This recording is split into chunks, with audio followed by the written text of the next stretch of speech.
man ng buong taong bayan ang katotohanan. From the ICC. Kudos to him for standing up for the Philippines because hindi naman siguro tama. Ginaganyan na lang tayo, tinatrato tayo ng mga dayuhan na akala mo naman hindi tayo marunong dito, hindi tayo nakakaintindi, tayong inuutusan kung ano-ano pinagsasabi tungkol sa atin. Gagawin nila yung gusto nilang gawin pero huwag nila sasabihin na kasama tayo at hindi tayo papayag na ay ganun ang trato sa atin at saka minamata tayo nitong mga puti.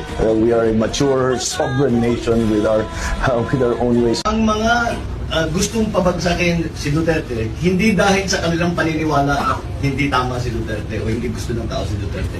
Ang kanilang ginagawa ay pamumulitika. Kailangan sila ang uupo. Hindi pwedeng umupo kahit sino. Sila lang ang pwedeng umupo. So they are not working for the national interest. Hindi importante kung ano ikabubuti ng Pilipinas para sa kanila. Ang importante lang ang ano ikabubuti para sa kanilang partido. It's only the partisan interest that they are fighting for. They're not fighting for the national interest. And that has been, unfortunately, the nature of politics under these people. And that is why binoto ng tao si Duterte so that change will come. Kailangan malaman ng buong taong bayan ang katotohanan. Taimtim na nanunumpa. Noong June 30 o sa unang araw ng kanyang pag-upo bilang Pangulo ng Bansa, pinirmahan agad ni Ferdinand Marcos Jr. ang Executive Order No. 1. Sa ilalim nito, binubuwag ang Presidential Anti-Corruption Commission o PACC, ang ahensya na itinatag ni dating Pangulong Duterte noong 2017 upang imbestigahan ang mga kaso ng korupsyon ng mga empleyado ng gobyerno. Kadugay. Itong Parliament, Prime Minister lang ang magboto, yung mga assembly who are the congressmen now. Wala akong tiwala sa inyo. Wala kayong prinsipyo, bukang pera kayo lahat.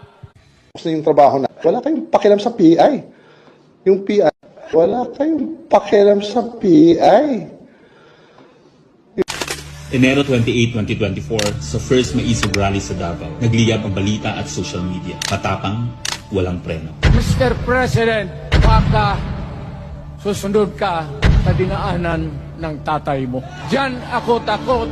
Ayaw ko mangyari sa iyo yan. Nagbato ng maaanghang na salita si dating Pangulong Rodrigo Duterte laban kay Pangulong Marcos tungkol sa di umano'y paggamit ng droga at ang kontrobersyal na People's Initiative.